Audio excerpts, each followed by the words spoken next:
शुरू करता हूँ अल्लाह के नाम से जो बड़ा मेहरबान और निहायत रहम करने वाला है। यौरज हिजाज इब्न यूसुफ قصد وکړو چې زبا حسن بصری رحمه الله قتل کړم. خپل لښکر یې حسن بصری رحمه الله پسې ولېږلو چې تاسو ما ته حسن بصری فدا کړئ.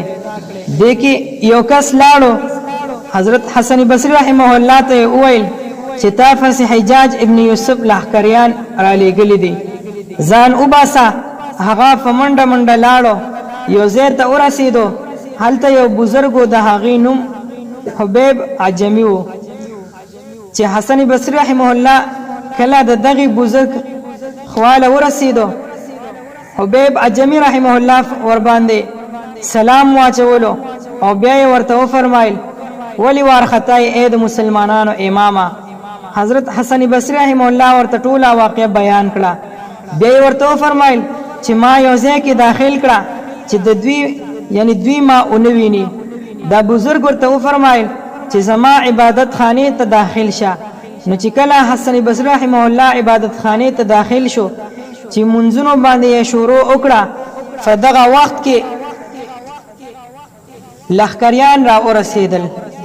دی بزرګ ته دوی وویل چې حضرت حسن بصری رحمه الله په کومې لار باندې لاړو. نو بزرګ ورته وویل چې دغه عبادت خانه کې پټ دی. هغوی عبادت خانه ته دننه شول. چې دوی کله عبادت خانه نه دننه شول، حضرت حسن بصری رحمه الله فیدا نکړو.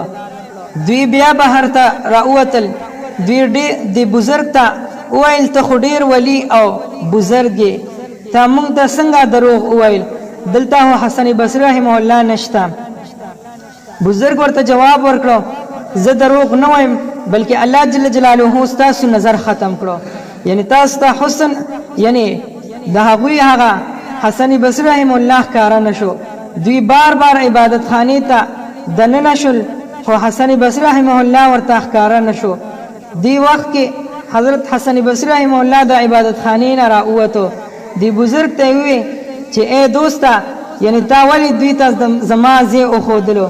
دوی خو زما د قتل په اراده راغلی وو. او بزرګ ورته وفرمایل چې تا زما د رښتیا په برکت باندې نجات پیدا کړو، او که چېرې تو ما دروغ یعنی تا ستا په باره کې ما دروغ ویلی وې نو ته به هم هلاک وې او زه به هم ګناهګار وم. یعنی په دې سوچ کول پکار دی چې رښتیا ویل څومره فایده کوي. چې حضرت حسن بصری رحمه الله د قتل نه بچ شو، او که موږ او تاسې رښتیا وویل نو ټول عمر به زموږ په کامیابۍ کې تیر